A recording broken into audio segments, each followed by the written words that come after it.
Point 1.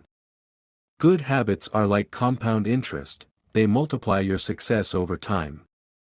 Imagine you're looking at a snowball at the top of a hill. It's small, barely the size of your fist. But then, it starts rolling down the hill. As it rolls, it picks up more snow, growing bigger and bigger. By the time it reaches the bottom, it's a massive snowball, far larger than what it started as. This is a lot like the concept of compound interest in finance, where a little bit of money can grow into a big pile over time, thanks to the interest earned not only on the initial amount but also on the interest that's already been added. Now, let's apply this idea to our daily habits. James Clear, in his book, uses the story of the British cycling team to illustrate this point. The team wasn't doing so well until Dave Brailsford came along. Brailsford believed in making tiny, 1% improvements in everything the team did, from the pillows they slept on to the massage gels they used. These changes might not seem like much on their own, but when you add them all up, they led to a big improvement. The team started winning Olympic gold medals and Tour de France races. This is the power of compound interest applied to our habits. Small changes, done consistently, can lead to big results over time. It's like the snowball rolling down the hill, picking up more snow as it goes. Each day might not seem like much, but over time, the effects multiply and can lead to huge changes. But remember, this works both ways. Just like how positive habits can lead to good results, negative habits can lead to bad ones. Eating junk food might not seem like a big deal in the short term, but over time, it can lead to health problems like obesity and heart disease. Clear also talks about the plateau of latent potential. This is the period when you're working on a new habit but not seeing any noticeable results. It's like when you first start saving money. The growth from compound interest is slow at first, but if you keep at it, the growth becomes much faster after a while. The same goes for habits. You might not see immediate results, but if you stick with it, you'll eventually see big improvements. So, what's the takeaway here? Small, consistent actions can have a big impact over time. It's all about making little improvements every day. And remember, be patient. The results might not be visible right away, but if you keep at it, they'll show up eventually. Just like the snowball rolling down the hill. Point 2. Breaking bad habits is tough, but not impossible. Kicking a bad habit to the curb is no walk in the park. It's like trying to untangle a knot that's been tightening for years. Let's take smoking, for instance. It's not just about saying no to a cigarette, it's about breaking a pattern that's become a part of your everyday life. You light up when you're stressed, bored, or hanging out with friends. It's not just a physical addiction you're battling, but a lifestyle, a routine, and even your social life. That's why shaking off a bad habit feels like climbing a mountain. The secret to breaking free from bad habits and forming good ones, according to James Clear, lies in understanding and tweaking the systems that drive our actions. He believes we often get too caught up in the end goal, like shedding pounds or quitting smoking, and overlook the systems that lead us there, like our diet or daily routine. Let's say you're trying to lose weight. You might obsess over the number on the scale and get disheartened when it doesn't budge. But if you shift your focus to the system, your eating and exercise habits, you can make small, doable changes that accumulate over time. Instead of aiming to lose 20 pounds, you could start by adding more veggies to your plate or taking a brisk walk every day. These tiny changes, or atomic habits, as Clear calls them, are easier to adopt and stick with. Clear also underlines the importance of enjoying the journey, not just the destination. If you dread going to the gym, chances are you won't stick to a workout routine, no matter how badly you want to lose weight. But if you find the type of exercise you actually enjoy, you're more likely to make it a part of your life. This is the crux of a systems-first approach, focusing on the journey, not just the end goal. In a nutshell, shaking off a bad habit is a complex process that involves more than just sheer willpower. It requires understanding the systems that drive our actions and making small, sustainable tweaks to those systems. By adopting a systems-first approach and focusing on atomic habits, we can make the process of change more manageable and even enjoyable. Point 3. Changing yourself is more important than just reaching a goal. In Atomic Habits, James Clear introduces a fresh perspective on how to bring about lasting change in our lives. He suggests that instead of focusing on the goals we want to achieve, we should concentrate on changing who we are.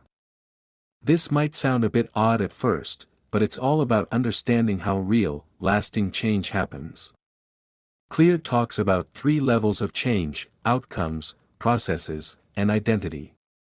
Outcomes are the end results we're after. Processes are the steps we take to get to those results. But identity, that's the real game changer. It's all about our beliefs, how we see ourselves, and how we think about who we are. A lot of us, when we want to make a change, we start with the outcomes. We set a goal and work towards it. But Clear says this approach has a flaw. It doesn't tackle the real root of our behaviors, our identity. Let's say you want to lose weight and you set a goal to drop 20 pounds. But if deep down you still see yourself as an unhealthy person, chances are you'll have a hard time sticking to the habits that lead to weight loss over the long haul. Clear's advice: start with your identity. Ask yourself, who's the person that could reach the goal I want? What do they believe? What are their habits? A healthy person might believe that working out is a fun part of their day and that good food gives their body what it needs. If you start thinking like this, the actions, like hitting the gym regularly and eating right, become a natural part of who you are. And that makes the change stick. Clear also talks about something he calls cognitive slumber. This is all about the beliefs we've had since we were kids that we've never really questioned. Like if you've always been told you're no good at math, you might steer clear of it and just keep reinforcing that belief. But if you challenge that belief and start seeing yourself as someone who can do math, you might start practicing more, get better at it, and change your whole reality. Our beliefs are mostly shaped by the world around us, our parents, friends, school, and even the media. We can't control the beliefs we formed when we were young, but as adults, we can take a good hard look at them and decide to change them. By focusing on changing our identity, we can make real, lasting change in our lives. Point 4. Understand and use the habit loop and identity-based habits. In Atomic Habits, we're introduced to 2 key ideas: identity-based habits and the habit loop. These ideas are crucial to understanding how we form habits and how we can change them. Let's start with identity-based habits. These are habits that are tied to who we think we are. For instance, if you see yourself as a health-conscious person, you're more likely to develop habits that reflect this, like regular exercise or eating well. This is because our habits mirror our identity. So, if we want to change our habits, we need to start by changing the identity that's driving them. Now, let's talk about the habit loop. This is a 4-step process that explains how habits are formed. It starts with a cue, which is something that triggers your brain to start a behavior. This cue is a signal that a reward is coming. Next comes the craving, which is the motivation behind the habit. Without some level of desire or motivation, we won't act. The 3rd step is the response, which is the actual habit you perform. This could be a thought or an action. Whether or not you respond depends on how motivated you are and how much effort the behavior requires. If it's too much effort, you won't do it. The final step is the reward. This is the goal of every habit. We seek rewards because they satisfy us and they teach us. Let's use brushing your teeth as an example. The cue might be finishing a meal. This triggers a craving to feel clean. The response is brushing your teeth, and the reward is the fresh feeling afterward. This reward reinforces the habit loop, making it more likely you'll brush your teeth the next time you finish a meal. Understanding these ideas can help you form new, positive habits and break negative ones. By identifying the cues and rewards of a habit, you can use them to your advantage. For example, if you want to start exercising regularly, you could choose a regular cue, like waking up, and a satisfying reward, like the feeling of accomplishment after a workout.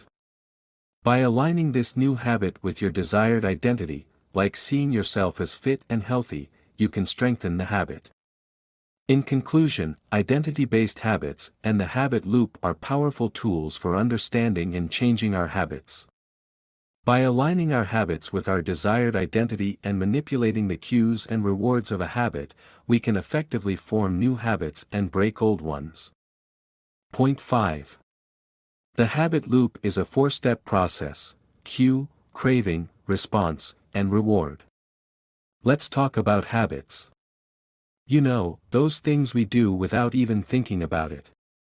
Like reaching for a cup of coffee first thing in the morning or scrolling through social media before bed. But have you ever wondered how these habits form? Or better yet, how to make good ones and break the bad ones? Well, it all comes down to a 4-step process called the habit loop. First up, we have the cue. This is like the starting gun at a race. It's the thing that sets the whole process in motion. For our coffee drinkers, it could be the smell of fresh coffee or the sound of the alarm clock. It's like a little nudge to your brain saying, "Hey, it's time to do that thing we do." Next, we have the craving. This isn't the habit itself, but rather the motivation behind it. It's like the fuel in the engine. For our coffee example, it's the desire to feel awake and alert. It's what pushes you to actually do the habit. Then comes the response. This is the habit itself, whether it's a thought or an action. In our coffee scenario, it's the act of drinking the coffee. The stronger the craving, the more effort you're willing to put into the response. Finally, we have the reward. This is the finish line, the reason we do the habit in the first place. For our coffee drinkers, it's the feeling of alertness and satisfaction after that first sip. This reward reinforces the habit, making it more likely to happen again. Now, these 4 stages can be split into 2 phases: the problem phase, cue and craving, and the solution phase, response and reward. The problem phase is all about recognizing and wanting the reward, while the solution phase is about getting it. So, how do we use this to make good habits and break bad ones? Well, it's all about tweaking these 4 stages. To make a good habit, you want to make the cue obvious, the craving attractive, the response easy, and the reward satisfying. Let's say you want to start running in the morning. You could leave your running shoes by the door, obvious cue. Think about how good you'll feel after a run, attractive craving. Start with a short run, easy response, and treat yourself to a healthy breakfast afterward, satisfying reward. On the flip side, to break a bad habit, you want to do the opposite. Make the cue hard to see, the craving unappealing, the response difficult, and the reward unsatisfying. If you're trying to cut down on social media, you could delete the apps from your phone. Hard to see cue. Remind yourself of the downsides of too much screen time, unappealing craving. Set up a complicated password, difficult response, and think about how unfulfilled you feel after wasting time online, unsatisfying reward. In a nutshell, understanding the habit loop and how to tweak it can help you take control of your habits and, in turn, your life. It's all about manipulating the cue, craving, response, and reward to work in your favor. So, why not give it a try? You might be surprised at what you can achieve. Point 6. Be aware of your habits. That's the first step to changing them. Imagine you're learning to drive. At first, every move is a conscious decision. You're constantly reminding yourself to check the mirrors, signal before turning, and keep an eye on the speedometer. But as you get more practice, these actions become second nature. You don't have to think about them anymore, your brain just does them automatically. That's exactly how habits work. But here's the catch, not all habits are good for us. Some, like smoking or mindless snacking, can be harmful. The tricky part is that because these habits are so automatic, we often don't even realize we're doing them. That's where the idea of awareness comes in. By becoming aware of our habits, we can figure out which ones are helping us and which ones are hurting us. And that's the first step towards changing our behavior. So, how do we become more aware of our habits? One practical way is to use a habit scorecard. It's a simple list of all the things we do every day, marked with A plus for good habits, A for bad habits, and an equals for neutral habits. By keeping a habit scorecard, we can take a step back and objectively look at our behavior. It's like holding up a mirror to our daily routines and seeing what's really there. Another strategy is something called the pointing and calling method. It's a technique used by Japanese railway operators where they physically point at things and say out loud what they're doing. This simple act of pointing and calling out actions brings unconscious behavior into the light of conscious awareness. It's a way of reducing mistakes and accidents. And we can use this method in our daily lives too. By consciously acknowledging our actions as we do them, we can become more aware of our habits. In the end, awareness is the first step towards changing our behavior. By becoming aware of our habits, we can figure out which ones are good and which ones are bad.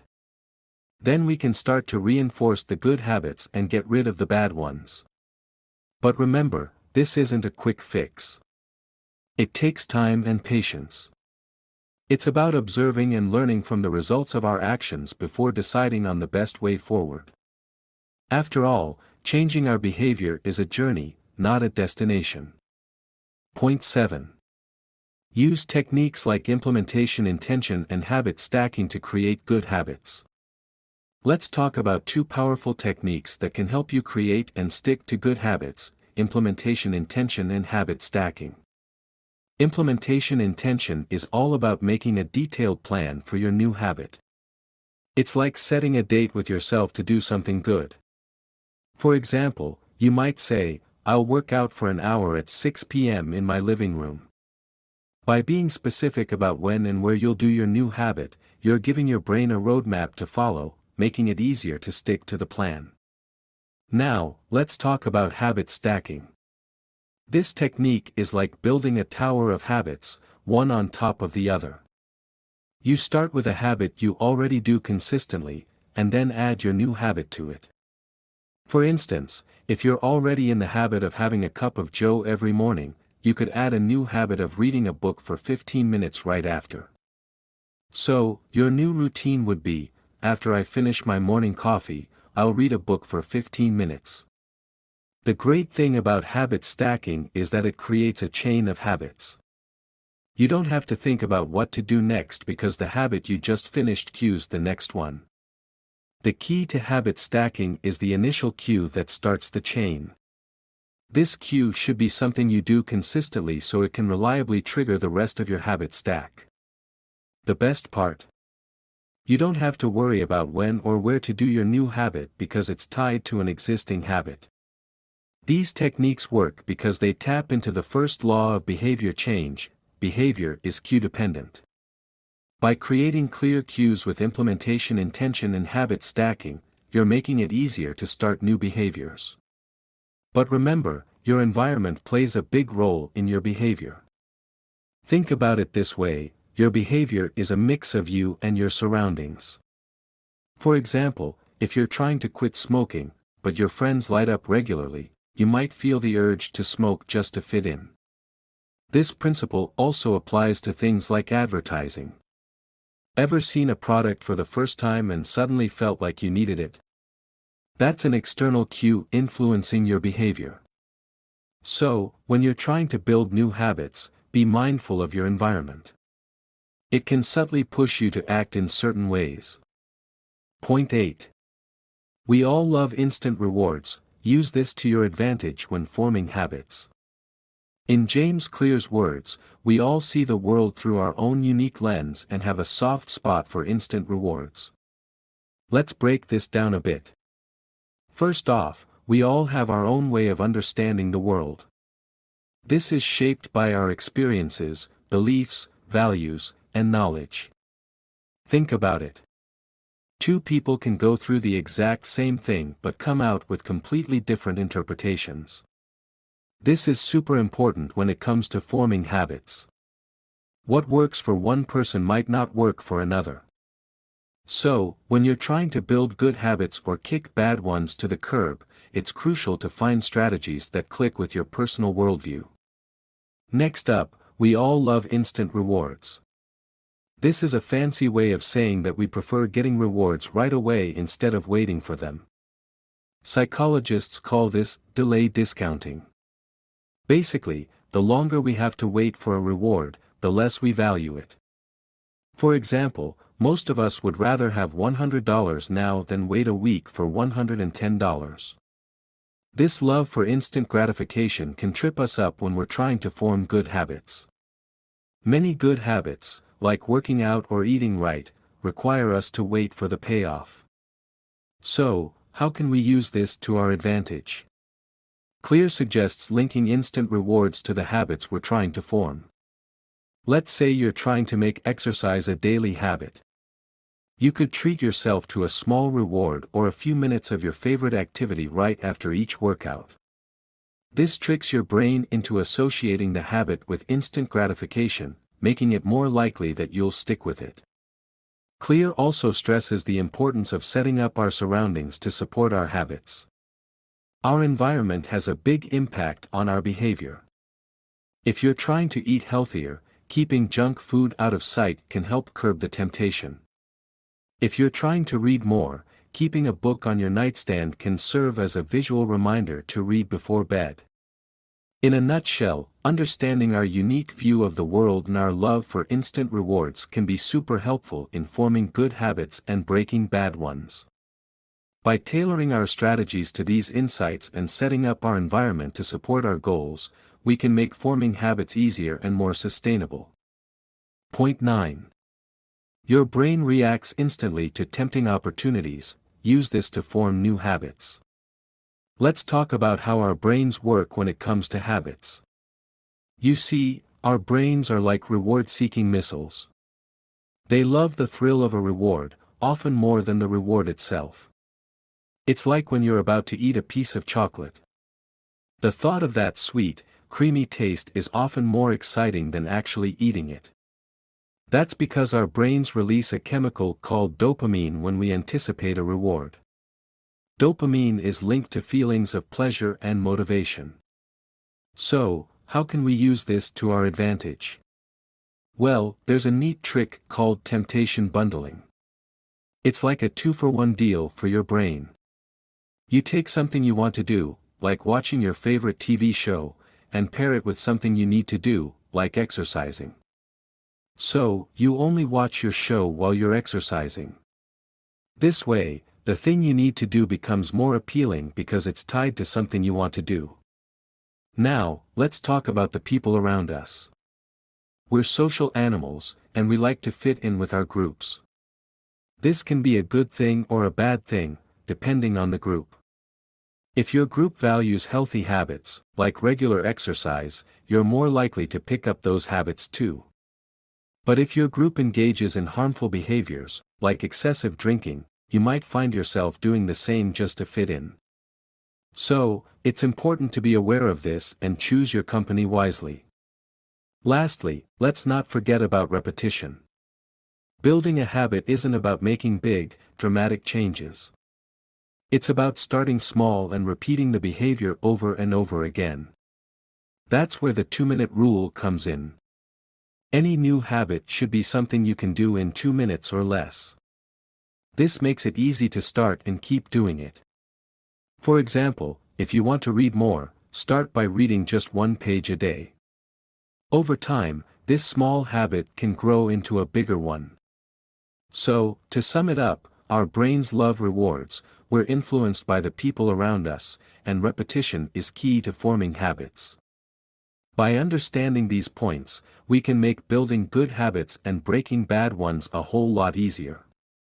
Point 10. Conclusion.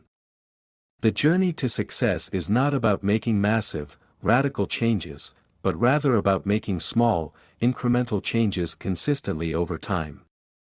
The power of atomic habits lies in their ability to compound over time, leading to remarkable results. To build good habits, make them obvious, attractive, easy, and satisfying. Conversely, to break bad habits, make them invisible, unattractive, difficult, and unsatisfying. It's crucial to focus on systems rather than goals, as it's the systems that lead to results. Habits are the architecture of daily life, and understanding how they work can empower you to shape your behavior.